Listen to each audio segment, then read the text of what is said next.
Alright, welcome to a BudK Training video on RC helicopters. We will take a look at some copters that were featured on an episode of the vBlog at BudK. Now, link is on the screen now to gain more details on the RC vehicle. But let's go ahead and get on to the unboxing. Alright, when you first unbox the helicopter, you want to make sure you have all the proper pieces in addition to the copter. Read the manual, and all the warnings that go on with flying a copter. Next, go ahead and begin charging the copter. This will take about 60 minutes for a full charge. That will give you about 7 to 10 minutes of flying time. And check the indicator light on the charger to know when your copter is fully charged. Now, while your battery is charging, you now have time to make sure to check and heed the next few warnings. Number 1, fly on a good sunny day. Obviously, rain or snow can cause problems with a battery-operated RC vehicle. Think about it, guys. Number 2, flying in extreme temperatures can also cause problems, so avoid really hot or really cold days. Number 3, watch out for animals and kids that might be tempted to approach the copter while in motion. You don't want to see somebody get hit with this thing because it can hurt. Number 4, since we are operating a flying vehicle, wind will be a very strong deterrent for your copter. Until you can truly handle your copter, it's actually best to fly only on days of little to no wind. And lastly, most importantly, select a nice wide open space free from vegetation, trees, and buildings, because you do not want this to happen to your copter.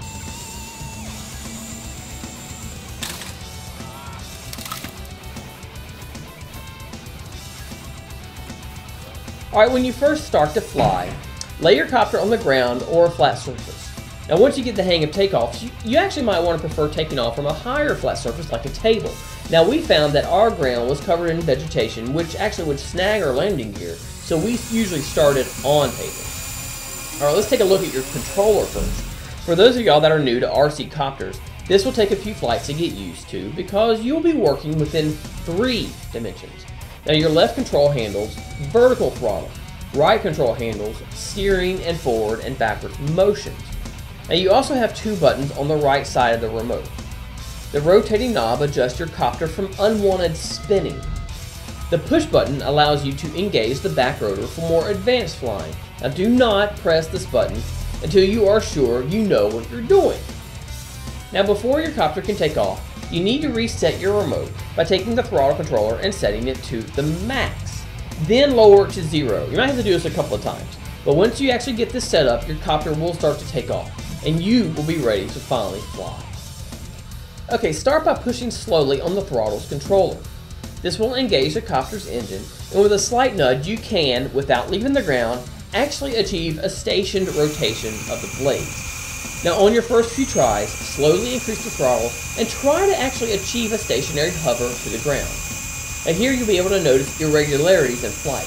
If your copter is spinning clockwise, rotate the spinning knob counterclockwise to stop the spinning. And of course, rotate the spin knob clockwise to stop a counterclockwise spin on your helicopter. That's how you can control unwanted spinning. Now, once you achieve a stable hover, begin working your right control to turn and move your copter within a horizontal plane. Now, of course, if you want to change your plane, you raise or descend your throttle, the left controller. Now, from here, practice makes perfect. Try flying in a straight line forward, stopping your forward motion, and then backing up without turning. And throttle. Then try flying in a controlled turn. And finally, if you can handle a figure 8 along with dive, go for it. That's where the most fun begins.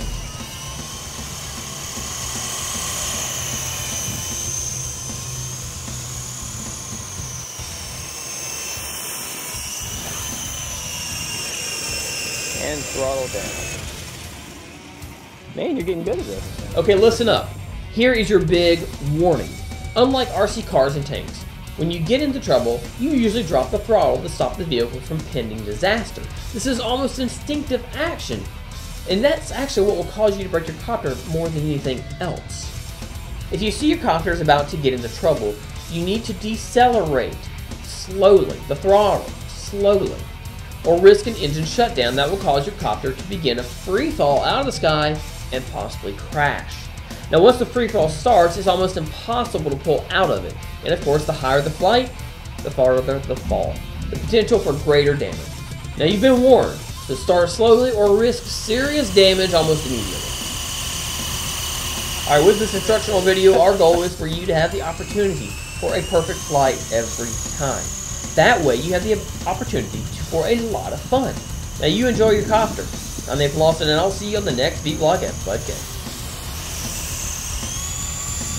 If you have any suggestions for vBlog at BudK episodes or BudK training videos, please drop us a line at vblog@budk.com.